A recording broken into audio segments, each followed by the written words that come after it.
Mrs. Doyle said it so casually I almost missed it.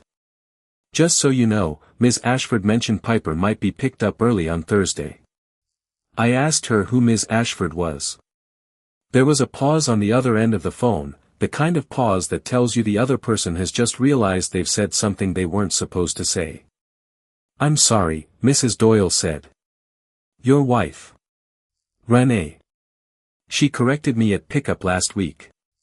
Said to use Ashford going forward. I assumed you knew. I was standing in the parking lot of my office on South Tryon Street in Charlotte, North Carolina, holding my phone against my ear with a hand that had gone very still. 14 years of marriage. 8 years of being Renee Callahan. And somewhere in the last several weeks, without a single word to me, my wife had gone back to being Renee Ashford, and she told our daughter's second-grade teacher before she told me. I thanked Mrs. Doyle. I told her it must have been a miscommunication, that of course I knew, that these things happen. I have spent 20 years closing multi-million-dollar development deals, and I have never once let the person across the table see the moment the ground shifted under me. I didn't let Mrs. Doyle see it either. Then I hung up the phone, and I stood in that parking lot for a long moment, and I felt something I hadn't felt since the year my first company nearly went under. Not sadness. Not yet. Just a cold, clean recognition that I was standing on information other people already had, and I was the last to know it. I didn't call Renee. I didn't drive home and demand an explanation. I got in my car, and I drove to the county clerk's office instead. My name is Derek Callahan. I'm 42 years old. I run a real estate development firm called Callahan Meridian Group, headquartered on the 11th floor of a building I own outright on South Tryon Street. Over the last 16 years, I've taken undervalued parcels of land across the Carolinas and turned them into mixed-use developments that changed the skylines of 3 different cities. I've negotiated with banks that wanted to bury me and city councils that wanted to slow-walk me into bankruptcy, and I have never once walked into a negotiation without already knowing the answer to every question I was going to ask. That instinct is the only reason I didn't fall apart in that parking lot. It's also the reason I knew, standing there, that a woman doesn't quietly change her legal name back to her maiden name unless she is already 3 steps into leaving you, and she just hasn't told you yet. Before I explain what I found at that clerk's office, and what I did with it, let me tell you how Renee Ashford became Renee Callahan in the first place. Because looking back now, the story of our marriage is the kind of story where all the warning signs were sitting in plain sight the entire time. I just wasn't looking for them, because I didn't think I needed to. I met Renee at a groundbreaking ceremony in Raleigh 9 years ago. I was 33. She was 29, working as a junior associate at a commercial law firm that represented one of my lenders. She had this way of standing at the edge of a room, watching everything, saying almost nothing, and then delivering one sentence that reframed the entire conversation. I noticed her before she noticed me. I've built a career on recognizing sharp minds before other people do, and Renee Ashford had one of the sharpest I'd encountered outside of a boardroom. We started talking that afternoon about zoning variances, of all things, and somehow that turned into dinner, and dinner turned into a relationship that moved faster than anything in my adult life had moved before. She was ambitious in a quiet way. She didn't announce her goals. She just executed them, one at a time, without fanfare, and I respected that more than I respected almost anything else in a person. We got married 18 months later at a vineyard outside Asheville. 110 guests. My father gave a toast that made half the room cry.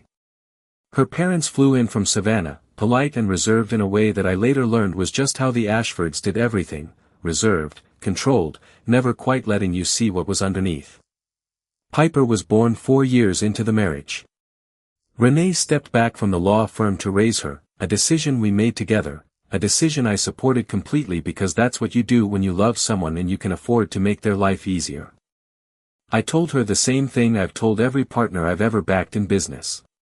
Don't worry about the money. I've got it. Focus on what matters. And for years, that arrangement worked. Or at least I thought it did. What I didn't know, what I had no way of knowing at the time, was that somewhere around Piper's 6th birthday, Renee had started rebuilding a version of her life that didn't include me in it. Not all at once. Slowly. Methodically.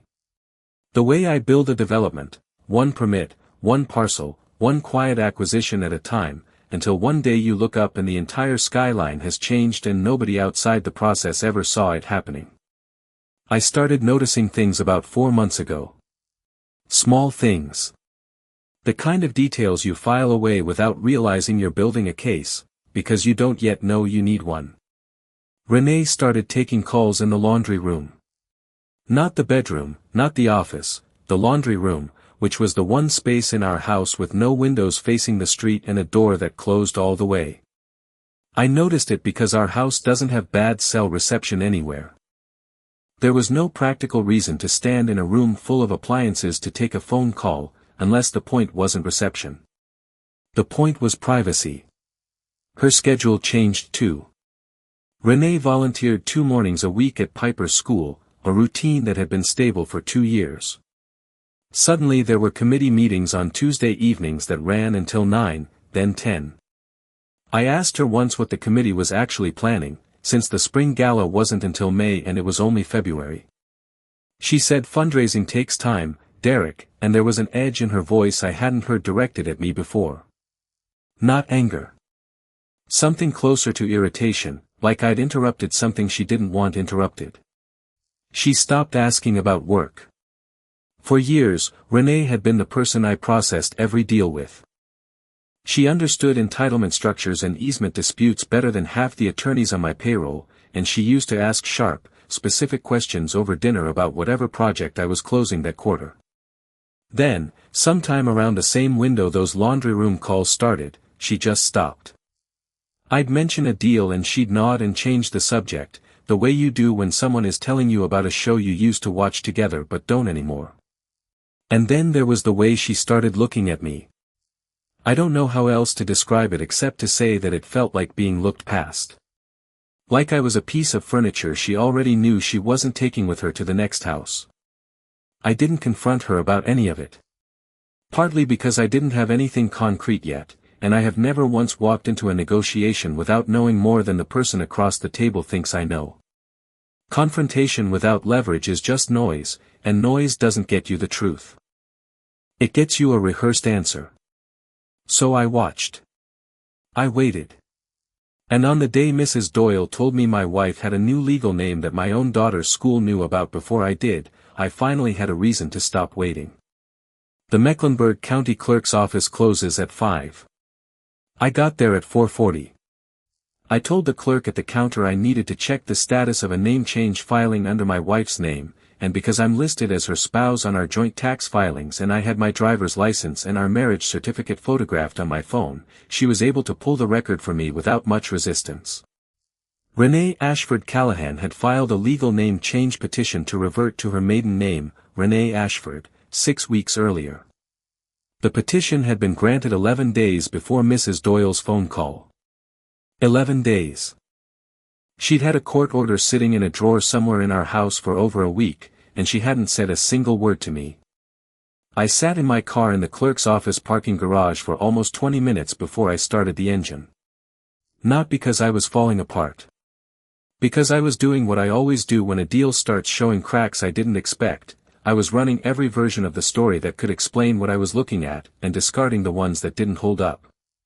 Maybe it was just paperwork, some administrative cleanup unrelated to us. I discarded that one fast. You don't file a legal name change and tell your daughter's teacher to use it before you tell your husband unless the name change is the first visible piece of something much larger. Maybe she was scared of how I'd react to a conversation about our marriage, and this was some strange, indirect way of starting it. Possible. But Renee Ashford has never once in 9 years been afraid to have a direct conversation with me. She negotiated our prenuptial agreement herself, across the table, without flinching. Fear wasn't her style. Preparation was. So I went with the version that fit the pattern. My wife was already leaving. She had been leaving for months. And the name change wasn't the beginning of that process. It was one of the last steps before the door. I drove home. I didn't say anything to Renee that night. I kissed Piper goodnight. I told Renee I had an early call in the morning and needed to catch up on emails, and I went into my home office and I closed the door. Then I did what I do best. I started pulling threads. Our household finances run through a joint portal I set up years ago, mostly for tax simplicity, but it gives me visibility into every account with our names attached. I went through 6 months of statements that night, looking for anything that didn't fit our normal pattern. It took less than an hour to find it. There was a Chase account I didn't recognize, opened 4 months earlier, funded by a series of transfers from our joint checking account.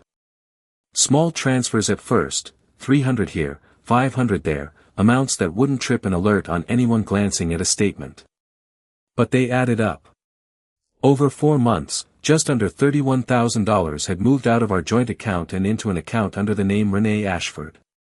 I kept digging.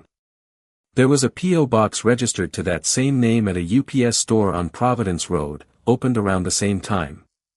There was a storage unit rental, paid monthly, at a facility 15 minutes from our house, a facility I had never heard of and had no reason to visit.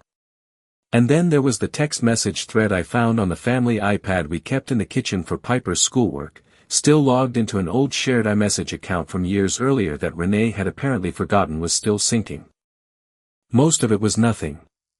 But scattered through months of messages to a contact saved only as M, there were fragments that told me everything I needed to know.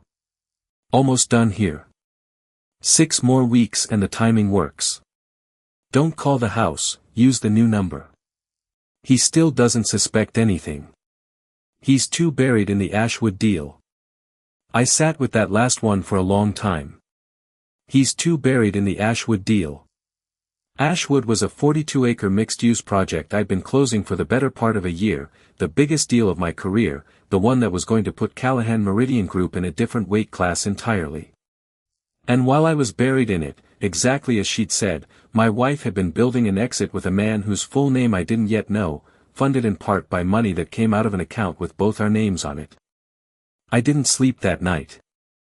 I sat in my office until almost 4 a.m. with a legal pad, writing down every fact I had, in order, the way I'd walk a lender through a due diligence file.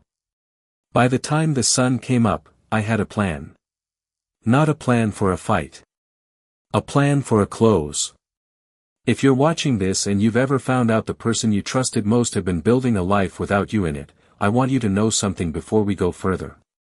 You're not overreacting by wanting proof before you act. That instinct to gather everything first, to understand exactly what you're dealing with, that's not coldness. That's protecting yourself so you don't make the biggest decision of your life off of half the picture. If this story is resonating with you already, drop a comment and let me know. I read every one of them, and it helps this channel reach more people who need to hear it. The first call I made that morning was to my attorney. Vanessa Cho has represented Callahan Meridian Group for 11 years, and she's handled 2 of my previous partnership dissolutions with the kind of surgical calm that makes opposing counsel nervous before she's even said a word. I called her at 7:15, before her office officially opened, because Vanessa answers her phone at 7:15 for clients who matter. Derek. What's going on?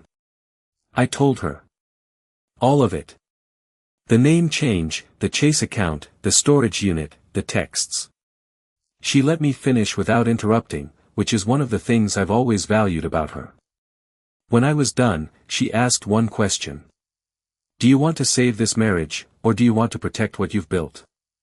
I don't think those are still the same question, I said. No, she agreed. They're not. So let's talk about what protecting what you've built actually looks like. We spent 40 minutes on the phone. Vanessa walked me through our prenuptial agreement, the one Renee herself had negotiated 9 years earlier, back when she was still a practicing attorney and wanted every clause airtight. There was a provision in there, one Renee had insisted on at the time to protect her own interests in case my business ever went sideways, that cut both directions. Any funds transferred out of joint accounts without mutual written consent, in the 12 months preceding a filing for separation, would be treated as an advance against that spouse's eventual settlement. Renee had built that clause to protect herself from me. Now it was going to be used against her. Start documenting everything, Vanessa said. Bank records, the storage unit lease if you can get it, the messages. And Derek, do not confront her yet. The moment she knows you know, she stops making mistakes. Right now she thinks she has 6 more weeks. Let her keep thinking that. The second call I made was to my father. Walt Callahan is 73 years old. He spent 31 years as a foreman at a furniture plant outside Hickory, North Carolina, before it closed in the early 2000s, and he spent the last 15 years of his working life building custom cabinetry out of a shop behind his house, one client at a time, one referral at a time, until people were waiting 8 months for a Walt Callahan kitchen. He taught me everything I know about patience before I ever learned it in a boardroom. He taught me that the worst thing you can do when something breaks is rush to fix it loudly. You look at it first. You understand exactly what's broken and why, and only then do you pick up a tool. I told him what I'd found. He was quiet on the phone for a long moment, longer than I expected. She filed that name change before or after you two talked about any of this? He asked. Before. There was no conversation. That's the whole point, Dad. There wasn't one.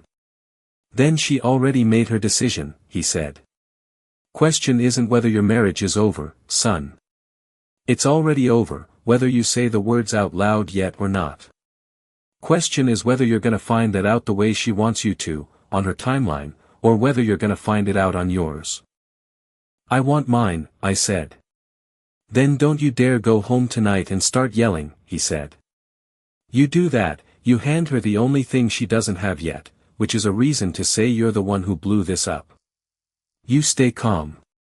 You stay quiet.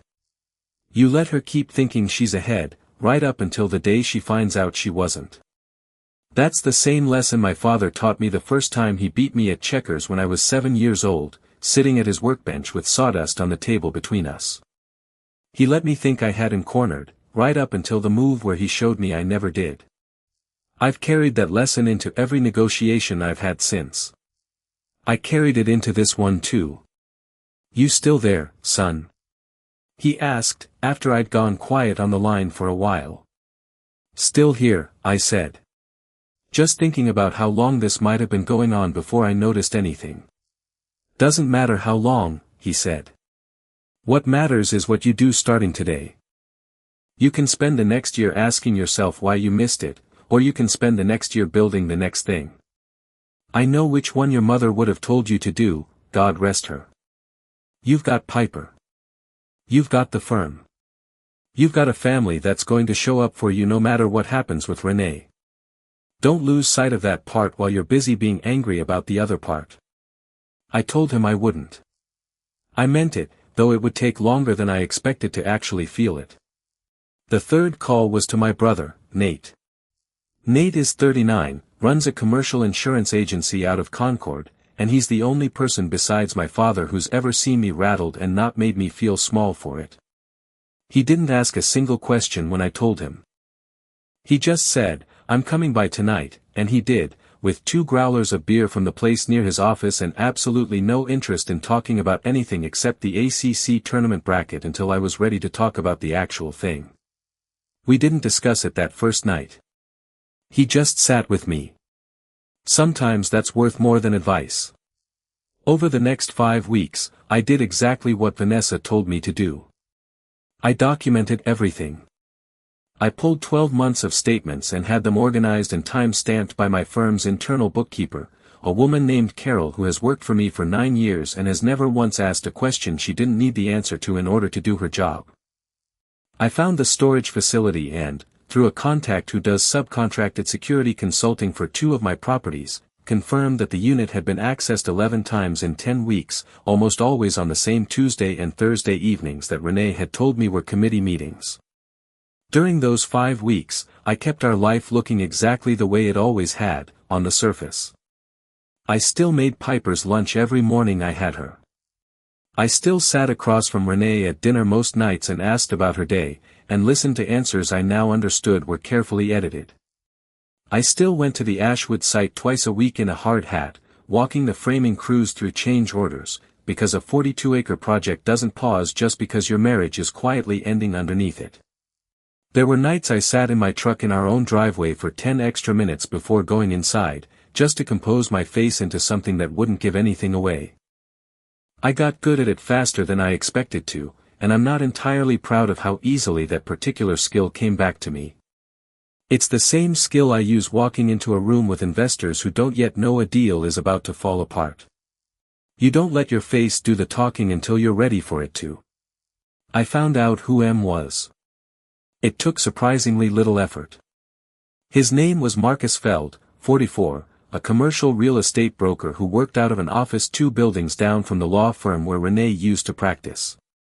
They'd apparently reconnected at a bar association mixer the previous fall, the kind of professional event Renee still attended occasionally even years after stepping back from law.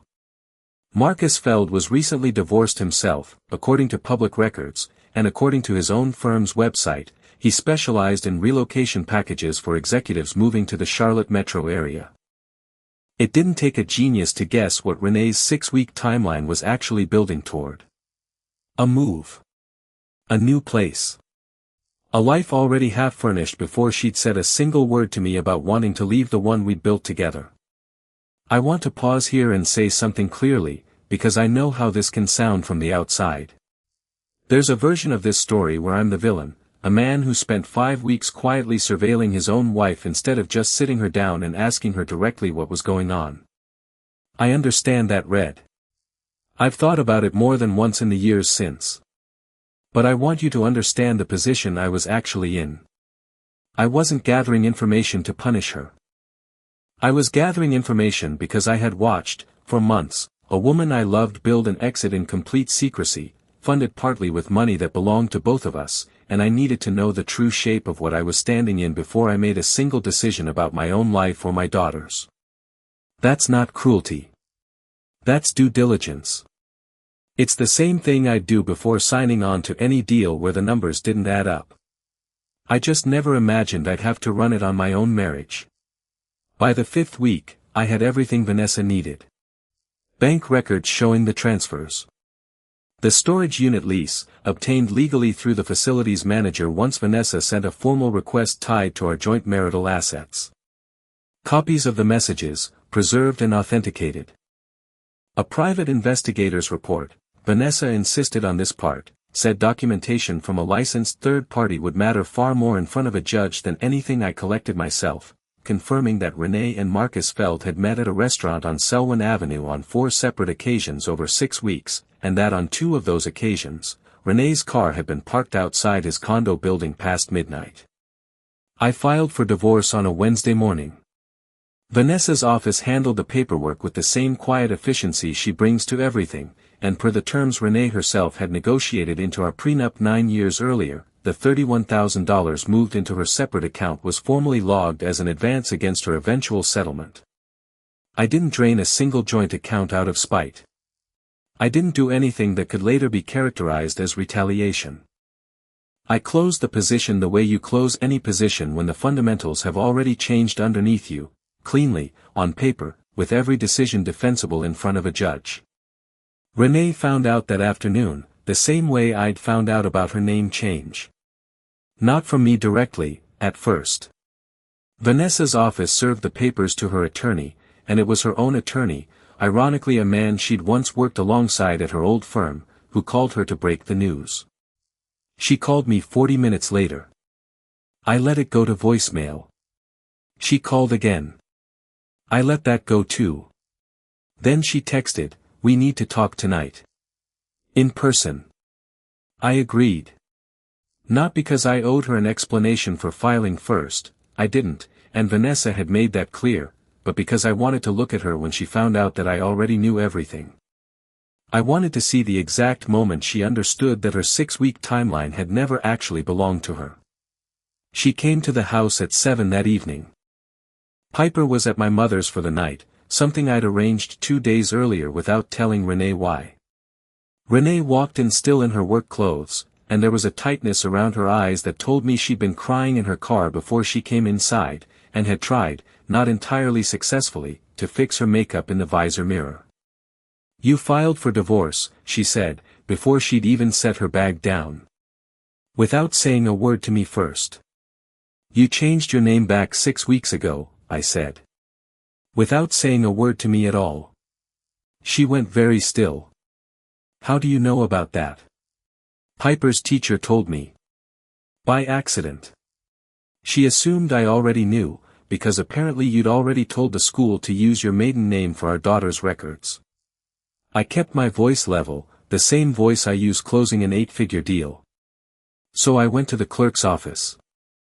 And once I started looking, Renee, I found a lot more than a name change." She sat down slowly in the chair across from me, the same chair she'd sat in the night I proposed, 7 years earlier, when I'd been so nervous I'd rehearsed the words in the car for 20 minutes before I could get them out. "I know about the account," I continued. $31,000, moved out of our joint checking over 4 months. "I know about the storage unit on Ree Road. I know about Marcus."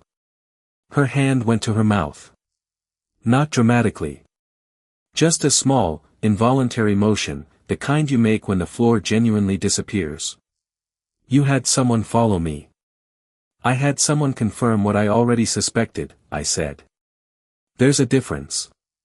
And I want to be honest with you the way you weren't honest with me. I didn't do any of this to punish you. I did it because I watched you build an entire second life in secret for months, funded in part with money that belonged to both of us, and I needed to understand exactly what I was standing in before I made a single decision about my daughter's future. That's not betrayal, Renee. That's what you do when the person across the table stops telling you the truth." "It's not what you think," she said quietly. "Marcus isn't, it didn't start the way you think it did." "I don't actually need it to have started a certain way," I said. "The timeline speaks for itself. You filed a legal name change 6 weeks before you planned on telling me anything. You opened a separate account 4 months ago. You rented a storage unit 15 minutes from a house you were still living in with me and our daughter. Whatever this was in your head, Renee, in mine it reads very simply. You had already left. You just hadn't said the words yet." She didn't argue with that. That was the moment I knew, more than any bank statement or text message, that I'd read the situation correctly. If I'd been wrong, she would have fought me on it. She didn't fight. She just sat there, and after a long silence, she said, "I didn't know how to tell you. Every time I tried, I thought about how much you'd already given up for me, for us, and I couldn't make myself do it. So I just started building an out instead of building a conversation." "You could have talked to me," I said. "I would have listened. I might not have liked what I heard.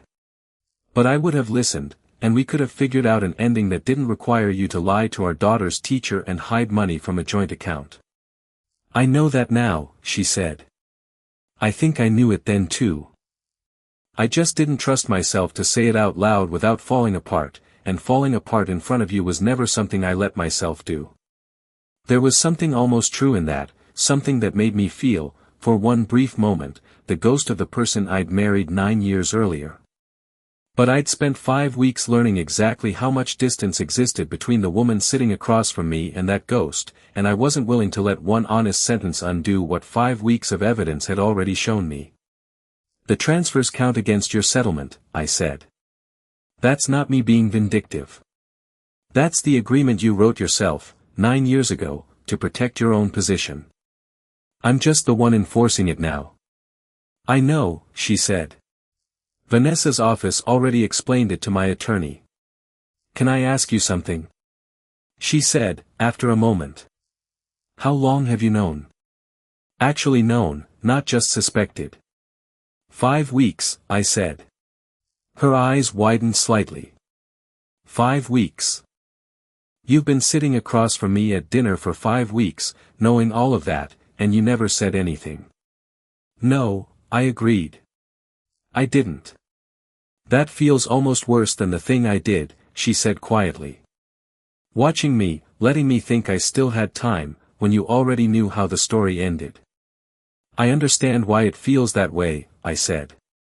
But I want to be honest with you, since we're finally being honest tonight. I wasn't playing a game with you, Renee.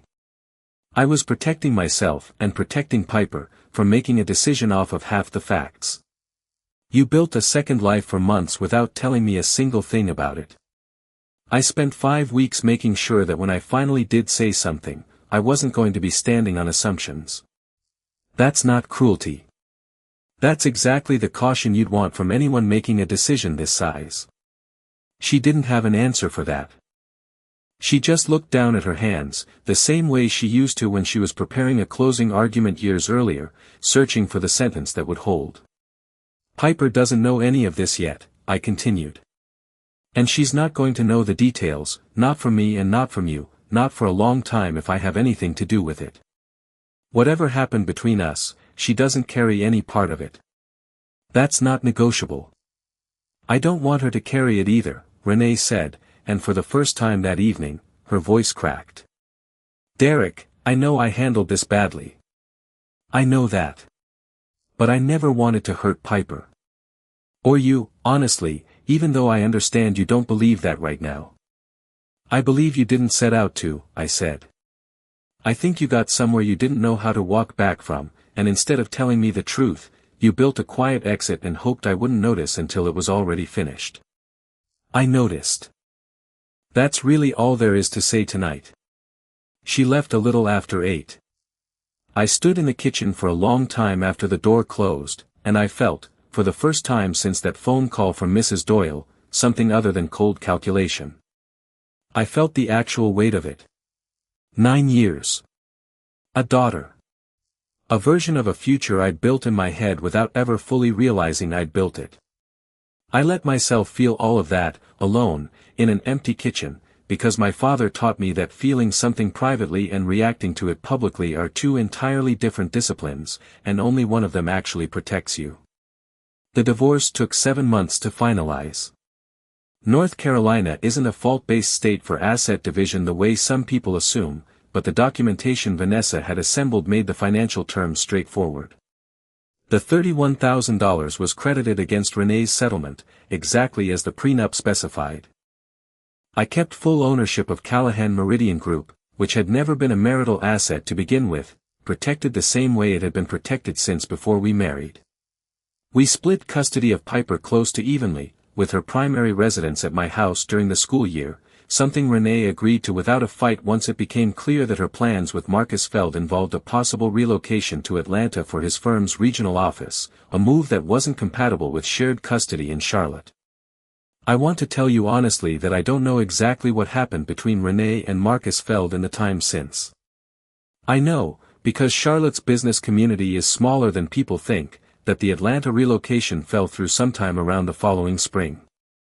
I know, from a mutual acquaintance who mentioned it in passing at a Chamber of Commerce event, that Renee went back to practicing law part-time at a smaller firm downtown. I don't know if she's still with him. I stopped needing to know a long time before I stopped hearing about it. Nate came by most Sunday evenings during those 7 months, always with some excuse about needing to watch a game on a bigger TV than his own, and we both knew it was never really about the game. My father drove down from Hickory twice a month, and he never once asked me how I was doing in the soft, careful way people ask when they expect you to fall apart. He'd just show up in my garage, hand me a set of gloves, and put me to work refinishing an old dresser Piper had outgrown, because he knew, better than almost anyone, that I process things better with my hands busy than I do sitting still with my own thoughts. Those Sunday afternoons in the garage, sawdust in the air, my father telling stories about jobs he'd finished decades earlier, did more for me during that stretch than any conversation about the divorce itself ever could have. Ashwood closed 4 months after the divorce was finalized. 42 acres, 310 residential units, 60,000 square feet of retail space, the single largest project Callahan Meridian Group has ever delivered. I stood at the ribbon cutting in October with my father on one side of me and Piper on the other, and I thought about the fact that I had closed the biggest deal of my career in the exact same stretch of months when my personal life had been quietly falling apart, and nobody at that ceremony had any idea.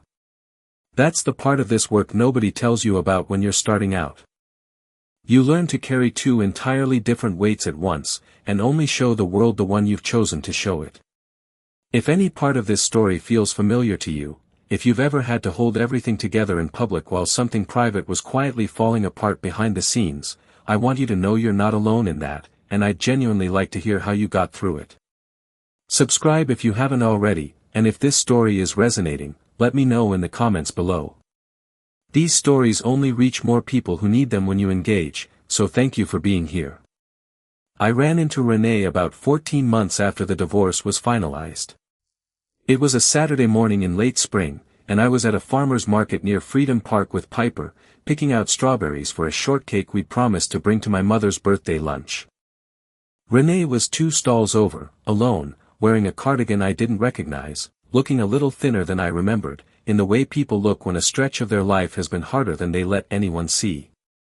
Piper saw her first and ran over without hesitation, the way 8-year-olds do, unburdened by anything the adults in their life are carrying. I followed at a slower pace, and for a moment Renee and I just stood there, a produce stand and a decade of shared history between us, while Piper chattered about a school project. "You look well," Renee said, once Piper had wandered off toward a stand selling honey sticks. "I am," I said. "Ashwood's fully leased. We broke ground on a second project in Fort Mill last month." "I saw the write-up in the Business Journal," she said. "I'm glad it's going well for you. How are you doing?" I asked, and I meant it plainly, without any edge underneath it. She considered the question longer than I expected. "Honestly, it's been harder than I thought it would be. Not the divorce itself. Just, rebuilding something from a decision I made in a hurry, without really thinking through what came after it." She looked toward Piper, still at the honey stand. "I think about that a lot. How much I gave up trying to build something that turned out to be a lot smaller than what I already had."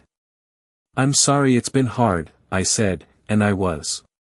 Not sorry enough to wish any of it undone. I'd made my peace with the ending a long time before that morning at the market, but sorry the way you're sorry for anyone who's found out the hard way that the exit they built for themselves led somewhere they didn't expect. "You were always more patient than I gave you credit for," she said. "I used to think it meant you didn't feel things as deeply as I did. I know now that's not true. You just never let anyone see the moment it landed." I think I mistook that for something it wasn't, for longer than I should have. I didn't have a tidy response to that, so I didn't try to force one. "Take care of yourself, Renee," I said. "Piper's happy. That's really all that matters to me at this point." "She is happy," Renee agreed. "You've done a good job with her." "We both have," I said, and I meant that too, because whatever else had gone wrong between us, Piper had never once doubted that both of her parents loved her, and I intend to keep it that way for as long as I have any say in it. We said goodbye a few minutes later. I watched her walk off toward the parking lot, and I felt something settle in my chest that I hadn't expected to feel, not triumph, not vindication, just a quiet, uncomplicated peace with how the whole thing had ended. My name is Derek Callahan. I'm 43 years old now. I run a real estate development firm out of Charlotte, North Carolina, and I share custody of an 8-year-old daughter who is, without question, the best thing either of her parents ever built. A little over a year ago, I found out from my daughter's teacher that my wife had legally changed her name back to the one she was born with, and that discovery split my life cleanly into 2 parts, before I knew, and after. I didn't scream. I didn't confront her in the driveway or show up uninvited somewhere to make a scene. I gathered the truth first, quietly and completely, and only once I had it did I act, decisively and without apology, because that's the only kind of decision that actually holds up once the dust settles. My father taught me that patience isn't the absence of anger. It's what you do with the anger while you're deciding how to use it. Chess taught me that the player who moves first out of panic almost always loses to the player who was simply willing to wait one more turn. There's a version of me that could have found out about that name change and burned everything down that same night, screamed in that kitchen, humiliated her in front of our daughter's teacher, torched 16 years of a business reputation built on discretion just to feel something in the moment. I understand the pull toward that version. I felt it too, standing in that parking lot with Mrs. Doyle's voice still in my ear. But that version protects nothing. It just makes the ending louder without making it any more just. What I learned instead is that the most powerful thing you can do when someone starts quietly building an exit from your life is refuse to let them control the terms of when and how you find out the truth. Gather what you need. Move only once you fully understand the shape of what you're standing in. And when you finally do act in a way you'll still be able to stand behind 5 years later, in front of anyone, including your own daughter, when she's old enough to ask what happened. I protected my daughter's peace through every part of that process, the same way I'd protect any asset that actually mattered. That's not coldness. That's love, in the only form I know how to build it, quiet, deliberate, and unwilling to let the worst version of a moment become the whole story. If you've made it this far, I'd love to know, do you think I handled it the right way, gathering everything before I ever said a word? Or would you have confronted her the moment you found out? Drop your answer in the comments, and if this story meant something to you, hit subscribe. We tell real stories here, and we're just getting started.